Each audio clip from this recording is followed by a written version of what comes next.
नमस्कार, मैं हूं आपके साथ साधना पांडे। दोपहर के इस तय वक्त पर आप सभी का स्वागत है उस मंच पर जहां हर दिन उठता है एक ऐसा सवाल जो सिर्फ बहस नहीं बल्कि आपकी सोच बदल सकता है। आज हम बात करेंगे छत्तीसगढ़ के स्वास्थ्य सेवाओं की, जो इन दिनों पूरी तरह से चरमराई हुई है, क्योंकि राष्ट्रीय स्वास्थ्य मिशन के 16,000 से ज्यादा कर्मचारी अपनी 10 सूत्री मांगों को लेकर हड़ताल पर हैं और यह हड़ताल बेमियादी हो चुकी है। अब बड़ा सवाल ये उठता है कि कर्मचारियों का आंदोलन जायज है या फिर मरीजों की जिंदगी के साथ खिलवाड़।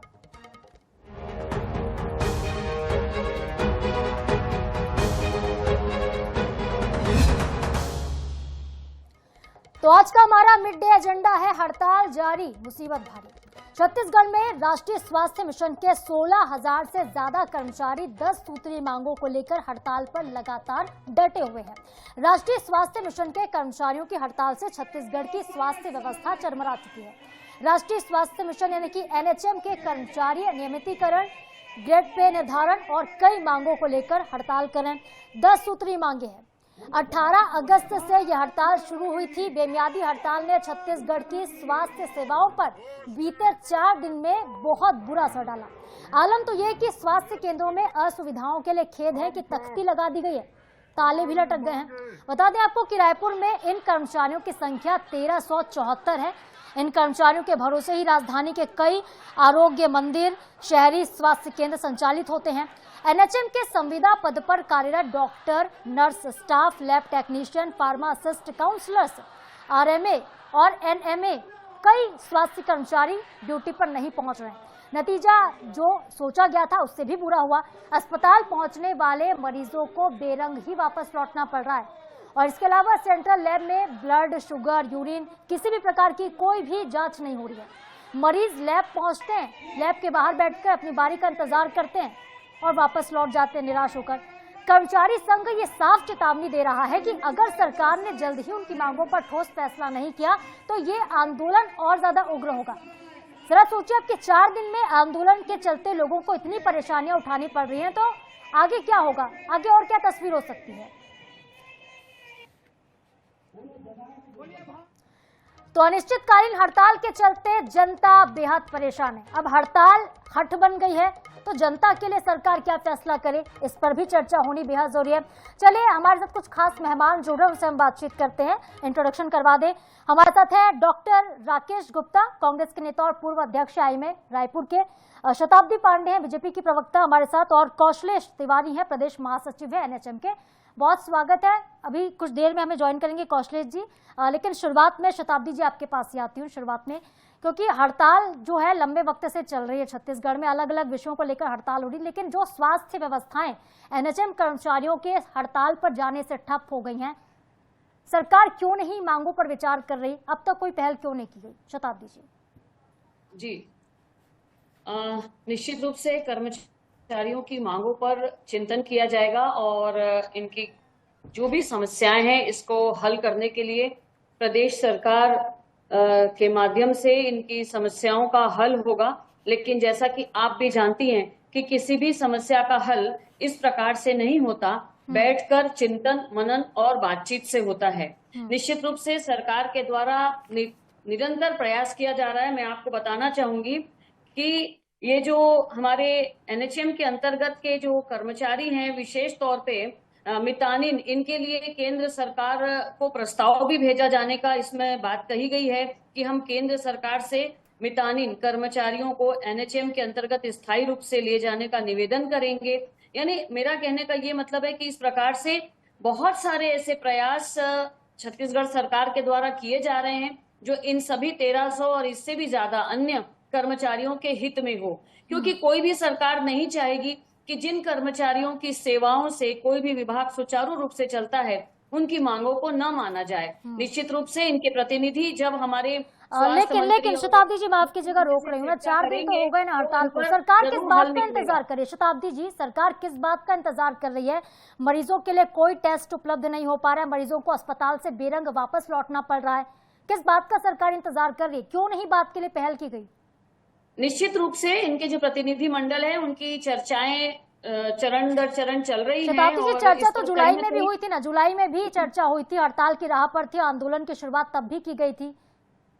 जी, होता है, आप समझते हैं, जब भी कोई कर्मचारी हड़ताल करते हैं, उनकी जो मांगे होती हैं उन पर कहीं ना कहीं बैठकर चर्चा की जाती है और चर्चा से ही हल निकलता है। ये हड़ताल तभी समाप्त होती है, इतिहास गवाह है कि जब भी कई दिनों तक और कई महीनों तक जब हमारे कर्मचारी हड़ताल करते हैं, लेकिन अंत में जाकर के आपसी चर्चा से ही यह निर्णय निकलता है। मैं बार बार यही कहूंगी, मैं अपने इन सभी कर्मचारियों से यही मैं अनुरोध करूंगी आपके चैनल के माध्यम से कि आप भी चिंता व्यक्त कर रहे हैं, हम भी चिंता व्यक्त कर रहे हैं।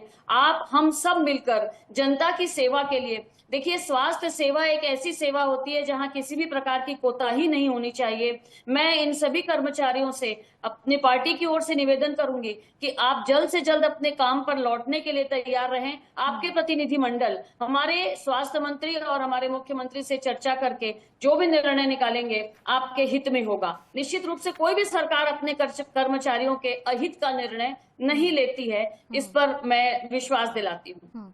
तो सरकार अहित का निर्णय नहीं लेती है, इस पर आप विश्वास दिलाती हैं। हमारे साथ डॉक्टर राकेश गुप्ता हैं, कांग्रेस नेता भी हैं, पूर्व अध्यक्ष हैं आईएमए के। राकेश जी, लगातार इस तरह से हड़ताल देखने को मिलती है छत्तीसगढ़ में, और जो बात यह कि वादा पूरा नहीं किया गया है। कौन से ऐसे वायदे हैं जो सरकार ने किए थे जो पूरे नहीं किए गए, कि मरीजों की सेहत के साथ, उनकी जान के साथ खिलवाड़ करना पड़ रहा है, कर्मचारी अपनी हड़ताल पर डटे हुए हैं, मरीजों तक की सुध नहीं ली जा रही है? देखिए, सबसे पहले की मांग तो इंसेंटिव 27% की है, जो जुलाई 23 में घोषित हुई थी और बजट में प्रावधान भी था। ये पिछली सरकार का निर्णय है जिसको अगली सरकार को कैरी आउट करना है। ये वचन होता है सरकार दर सरकार, और ये अनुकंपा नियुक्ति है।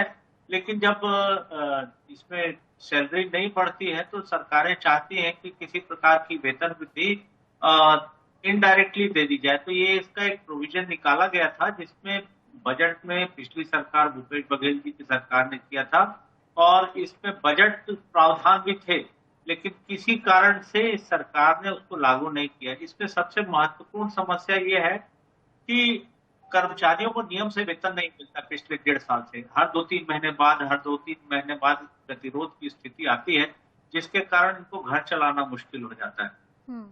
कुछ मांगे ऐसी हैं जो मुझे लगता है मानवीय आधार पर इनको होना चाहिए। जैसे ये अपनी सिक्योरिटी मांगते हैं, मेडिकल भत्ता मांगते हैं, अवकाश मांगते हैं, तो ये ऐसी मांगे हैं जो मुझे लगता है कि सरकारों को ध्यान देना चाहिए, इनको प्रोविजन होना चाहिए।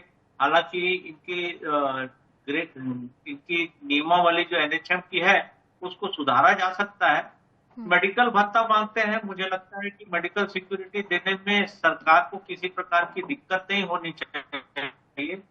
जो लोग मानवीय आधार पर ट्रांसफर मांगते हैं उनको कहीं न कहीं म्यूचुअल आधार पर ट्रांसफर देने की पात्रता होनी चाहिए, ताकि किसी प्रकार से जो फैमिली प्रॉब्लम आते हैं या कुछ मेडिकल इश्यूज आते हैं कर्मचारियों को, वो न आने पाए। मुझे लगता है कि बातचीत संवादहीनता की स्थिति रही, सरकार की तरफ से मांगों पर ध्यान नहीं दिया गया, ढिलाई दी गई, इसलिए हड़ताल की स्थिति आई है। लेकिन स्वास्थ्य व्यवस्था पूरी तरह चरमरा गई है, ये मानने को सरकार यदि तैयार हो तो मुझे लगता है कि बातचीत जल्दी सफल होगी, ज्यादा से ज्यादा मांगी मानी जाएंगी, और जिस प्रकार संवादहीनता की स्थिति है मुझे लगता है कि वो नहीं होनी चाहिए थी। और जन कल्याणकारी सर, ये जो संवादहीनता की स्थिति बन रही है, ये क्या सिर्फ सरकार की तरफ से बनी? क्योंकि अभी शताब्दी जी कह रही थी कि हड़ताल से हल नहीं निकलता है, बात करनी चाहिए थी उनको।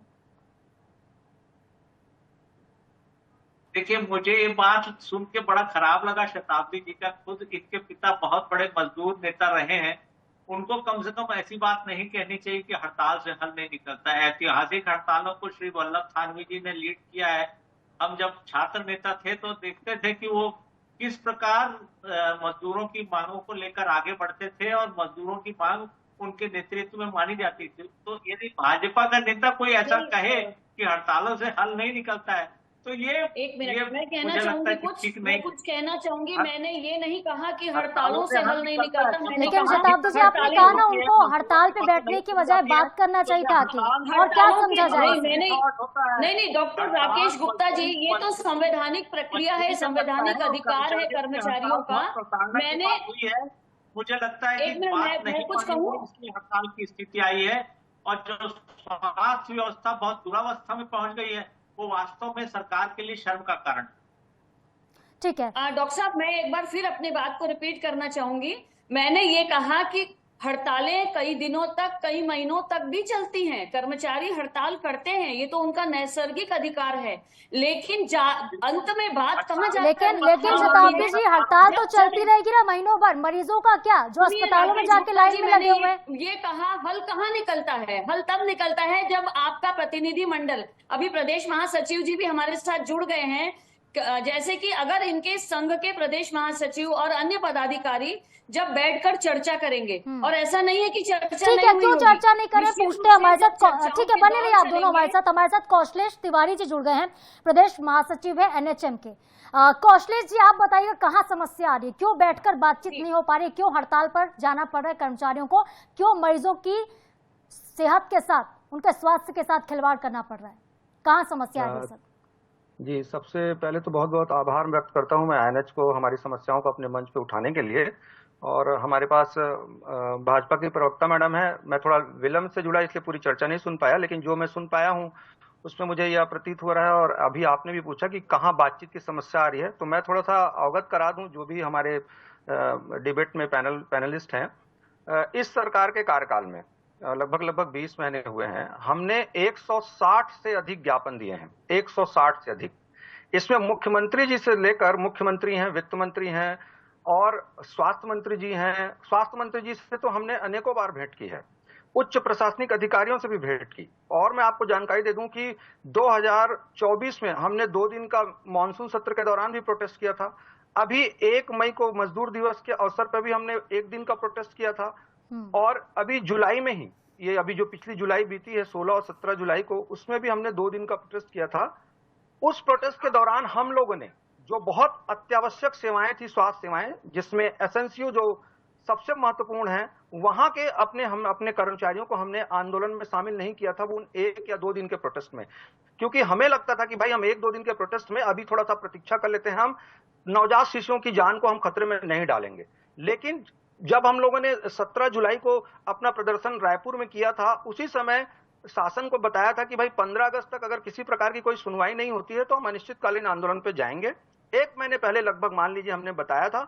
और मैं आपको अवगत करा दूं कि 4 अगस्त को हमने ईमेल के माध्यम से और 7 अगस्त को बकायदा हार्ड कॉपी देकर सेक्रेटरी साहब और मिशन संचालक कार्यालय में कि हम अनिश्चितकालीन आंदोलन पे जा रहे हैं। और उसमें साफ साफ लिखा हुआ था कि भाई हम इस बार अत्यावश्यक सेवाओं में भी अपनी सेवा नहीं देंगे। तो ये कहना कि बातचीत नहीं हो रही है, हमारी तरफ से कोई पहल नहीं हुई है, ये पूरी तरह से गलत है। शासन और प्रशासन की तरफ से किसी प्रकार का कोई सकारात्मक रुझान नहीं आता। मुझे बिल्कुल संकोच नहीं है कि जब कोई आंदोलन होता है, कोई हड़ताल होता है, तब शासन प्रशासन को याद आता है कि नहीं बातचीत करनी चाहिए। और जब हम 160 ज्ञापन दे चुके रहते हैं तब कोई पहल नहीं होती। तो मैं इससे सहमत मैं जवाब लेती हूँ शताब्दी जी से। मैं जवाब लेती हूँ कि शताब्दी जी, ज्ञापन लिखे गए 160, तब भी सरकार ने इस पर सुध नहीं ली, खून से खत लिख दिया स्वास्थ्य मंत्री को, मुख्यमंत्री को। अब तो सरकार को जागना होगा ना। किस बिंदु पर आपत्ति आप लोगों को हो रही है? 10 सूत्री मांग में से कौन सी ऐसे बिंदु है जिस पर सरकार को परेशानी आ रही है? निश्चित रूप से जैसा कि कौशलेश जी ने बताया है कि उन्होंने ज्ञापन दिया है। मैं बार बार कहूंगी कि मैंने पहले भी कहा था कि हड़ताल कर सकते हैं, उनका अधिकार है, लेकिन जाकर हल निकलता है आपसी चर्चा में। आपसी चर्चा जब तक बैठकर नहीं करेंगे, और वो भी कई दौर की चर्चाएं होती हैं। लेकिन मैडम, ज्ञापन सौंपे गए थे, बातचीत के लिए बुलाना तो चाहिए था ना सरकार को, वो तो तैयार है बात करने के लिए। मैं यही कहूंगी कि इनकी इतनी जो मांगे हैं, इन मांगों पर किस प्रकार की मांगों को माना जा सकता है, किस पर क्या निर्णय लिया जा सकता है, मंत्रालय द्वारा यह निर्णय करने के बाद। और निश्चित रूप से अभी जैसा कि इन्होंने कहा कि अनिश्चितकालीन हड़ताल पर हैं, तो इसके बाद ऐसा नहीं है कि कर्मचारियों के हित का ध्यान नहीं रखा जाएगा। बिल्कुल इनके हित का ध्यान रखते हुए जो भी निश्चित हो पाएगा, जो भी सुनिश्चित हो पाएगा सरकार की ओर से, राकेश जी, वो बोले कि कर्मचारियों के हित का ख्याल रखेंगे, लेकिन आप चूंकि आईएमए के अध्यक्ष रह चुके हैं और स्वास्थ्य सेवाओं को बेहतर तरीके से समझते हैं, मरीजों के हित का ख्याल कौन रखेगा? देखिए, मुझे लगता है कि मरीजों की खराब हालत के लिए सरकार और उसके अधिकारी जिम्मेदार हैं। जिस प्रकार की संवादहीनता की स्थिति हुई, 160 ज्ञापन दिए गए और उसके बाद कोई बातचीत का हल नहीं निकला, मुझे लगता है कि सरकार को अब तो शर्म आ जानी चाहिए। जिस प्रकार की हालत सरकारी अस्पतालों की है, कौशलेश तिवारी जी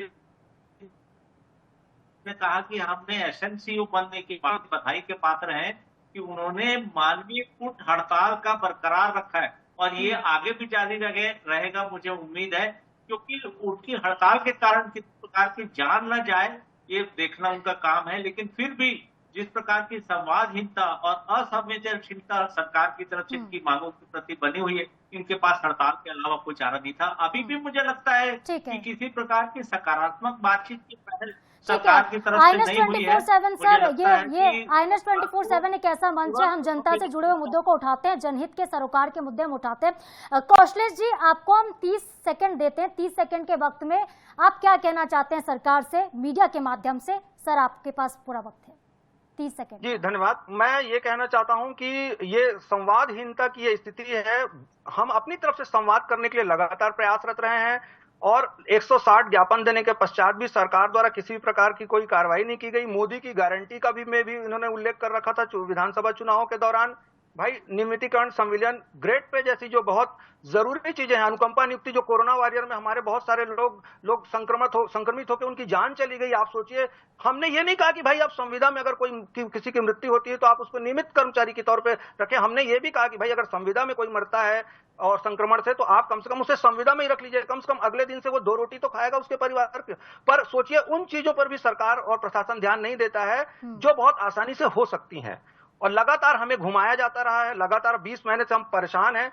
इसके बाद हमारे पास कोई विकल्प नहीं आया तो हम मजबूर होकर आंदोलन पे गए हैं और हम ये चाहते हैं कि ये संवाद की स्थिति बने और जो मांगे हैं उन्हें पूरी की जाए। भाई, आखिर कब तक ऐसा चलता रहेगा? 2005 से राष्ट्रीय स्वास्थ्य मिशन जारी है। समय का अभाव। एक आखिरी प्रतिक्रिया, एक आखिरी शताब्दी जी आपसे, उन्होंने अपनी पूरी परेशानी बता दी, सरकार की तरफ से आप क्या कहेंगे? अब एक आखिरी प्रतिक्रिया। देखिए, सबसे पहले तो राकेश गुप्ता जी ने जो कहा कि स्वास्थ्य विभाग की हालत बहुत खराब है, मैं बिल्कुल नहीं मानूंगी। बहुत सारे पैरामीटर्स को हमने प्राप्त किया है, समय की कमी की वजह से मैं शताब्दी जी उस पर जाएंगे तो बहुत लंबा वक्त लग जाएगा कि सरकारी अस्पतालों में व्यवस्थाएं किस तरह की हैं, उस पर अगर बहस करेंगे तो बहुत समय लग जाएगा। निश्चित रूप से मैं हमारे कर्मचारियों की ओर से मैं प्रदेश सरकार के जो हमारे मंत्री हैं वहां तक इस बात को मैं स्वयं भी रखूंगी और आपके यही INS 24/7 यही चाहता है कि क्योंकि मरीजों को परेशानी ना हो, कर्मचारियों को परेशानी ना हो। हम चाहते हैं कि सीधे जो कर्मचारी हैं उनकी आवाज पहुंचे सरकार तक, यही हमारा मकसद था। बहुत शुक्रिया आप तीनों का हमारे साथ जुड़ने के लिए, तमाम बातचीत के लिए भी।